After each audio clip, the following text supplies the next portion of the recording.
የገዙ ባለቤት ቤቲ እንግዲህ እጅግ በጣም ደስ ብሏታል። በጣም የናፈቀኝ ሰው ሊመጣ ነው እያለች ለትሁት እየነገረቻት ነበረ። ትሁት በድንጋጤ ማን ነው እሱ ስትላት የገዙ ልጅ ናቲ ነው አለች። ትሁት የምትይዘውም የምትጨብጠውም ጠፋት። ምክንያቱም ናቲ ያለች የገዙ የድሮ ባለቤቱ ክፍል የተዘጋባት ሴትዮ ስለ ናቲ እያወራቻት ነበረ። በስንት ልመናና መከራ በኋላም የናቲን ፎቶ አሳይታት ነበረ።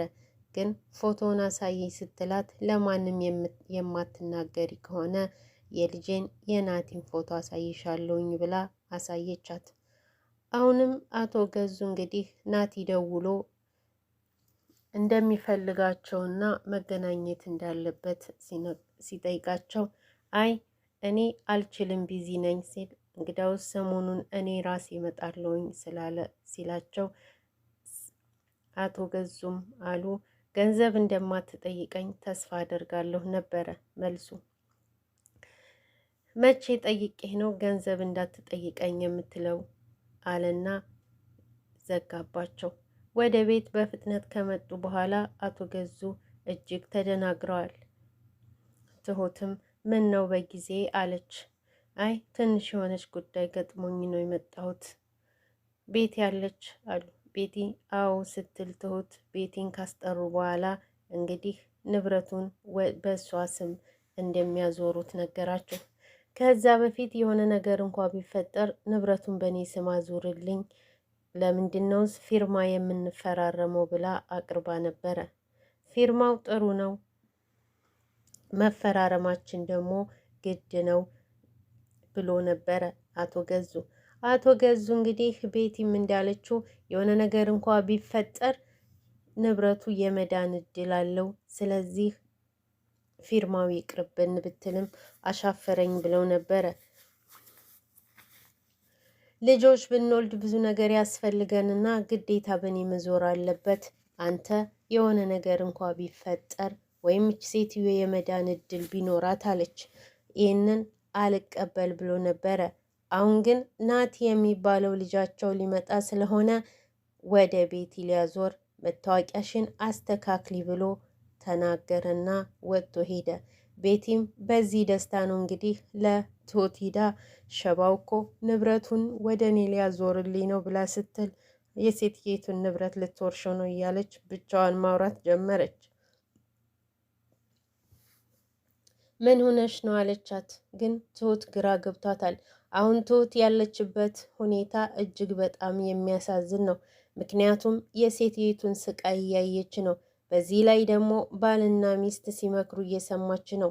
አቶ ገዙ የሚባሉ እንግዲህ የድሮ ባለቤታቸውን ለመቅበር እየተዘጋጁ እንደሆነ ለአዲሷ ሚስት ለቤቲ ተብዬዋ እያወሩ ነበረ።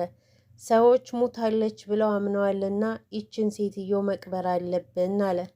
ቤቲም አለች አልተሸከምካት ምን ታድርግ ተዋት እንጂ አለች። እሱም አለ ተሸከምኳት እንጂ ምን ተፈጠረ ምን ዛሬ ምን ሆነ እያልኩኝ በሀሳብ አለቅኩኝ አለች።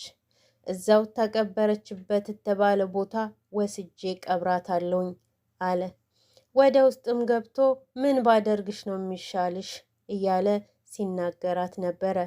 እባክህ ልጄን አሳየኝ ስትለው ልጅሽን ላሳይሽ አልችልም፣ ልጅሽ እኮ አፈሩ ውስጥ ነው፣ ስነ ስርዓት ካላደረግሽ እዛው እሱ ፊት አስቀብርሻለሁ አላት። እሷም አለች እንዳትወስደኝ እንዳታባረረኝ እያለች እየተማጸነችው ነበረ። ናቲ ልጄ አባቱ ገዙን ይወደዋል አለችው። እኔ ግን አልወደውም እያለ ሲነግራት ነበረ። እንግዲህ አባዬና ትሁት ተገናኝተው ስለ ሴትዮዋ የአእምሮ ዶክተር አገናኝሻለሁኝ ብለው አባዬ ዶክተር እንደሚያገናኛት ለትሁት ነገራት።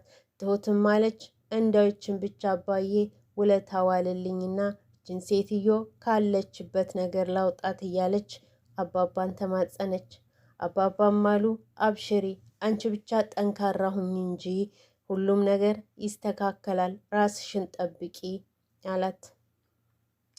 ስለነ ኤደን ስጠይቅ ኤደንና ዳጊ እጅግ በጣም ቢዚ ሆነዋል። የሰርግ ነገር ቢዚ አድርጓቸዋል።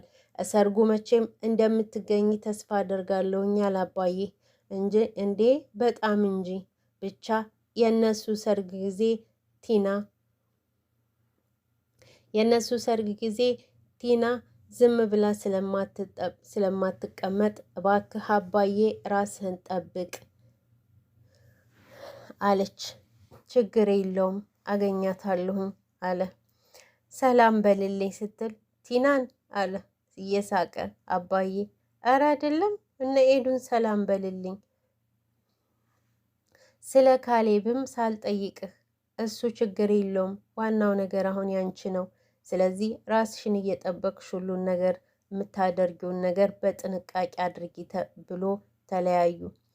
እንግዲህ የገዙ የድሮ የበፊት ባለቤቱ ትሁት ገብታ ምግብ ትሰጣታለች፣ መጸዳጃም ታስገባታለች። ልብሷ ቆሽሾ ስለነበረ ልብስ ቀይራላት፣ የአልጋ ልብስም ቀይራላት ስለነበረ ቤቲ ገብታ ልብሷን ቀይራ ስታይ ለምንድን ነው ልብስሽን የቀየርሽው?